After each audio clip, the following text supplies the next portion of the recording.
দিনহাটায় তৃণমূলের গাড়ির র্যালি বের হলো।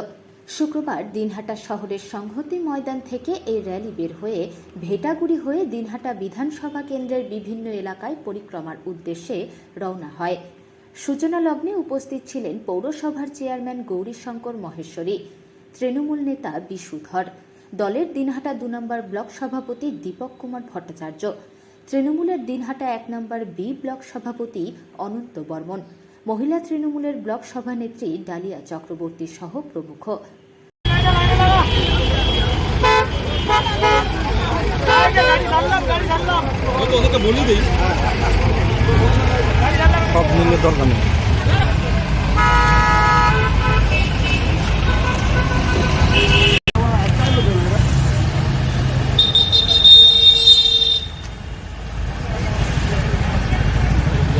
गाड़ी सामने नाम पे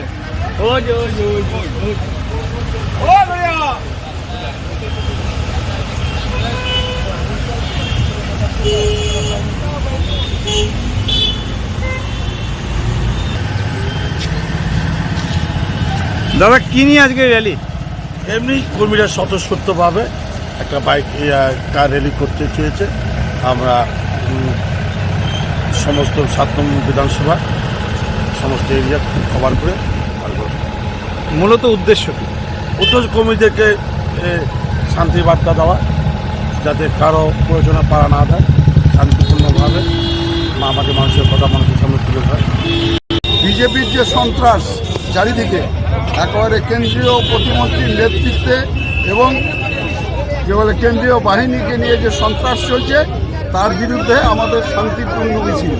আমরা 100-রও বেশি 4 চাকা নিয়ে আমরা পুরা যেটা দিনহাটা বিধানসভা আছে সেটা পুরা বিধানসভার প্রত্যেকটা অঞ্চল দিয়ে আমরা ঘুরব, মানুষকে বার্তা দেব যে তৃণমূল কংগ্রেস শান্তির পক্ষে, আমরা শান্তির পক্ষে মানুষকে বার্তা দেব যেন আমরা শান্তি রক্ষা করতে পারি এবং বাংলার উন্নয়ন করতে পারি। এই স্বার্থেই আজকে আমরা একই রাস্তা হাঁটছি না, আমরা মানুষকে বার্তা দিচ্ছি বিজেপি যতই চেষ্টা করুক আমরা আপনাদের সাথে আছি, সেটাই আমরা দেখাতে চাচ্ছি। বিজেপির চেষ্টা করলে কোনো সন্ত্রাস করতে পারবে না, আমরা আপনাদের পাশে আছি, সেটাই আমরা বলছি। চ্যালেঞ্জের বিষয় নেই, কারণ আমরা বিজেপি দিনহাটাতে এত দুর্বল, বাইরের লোককে নিয়ে এসে এখানে মস্তানি করতে হয়।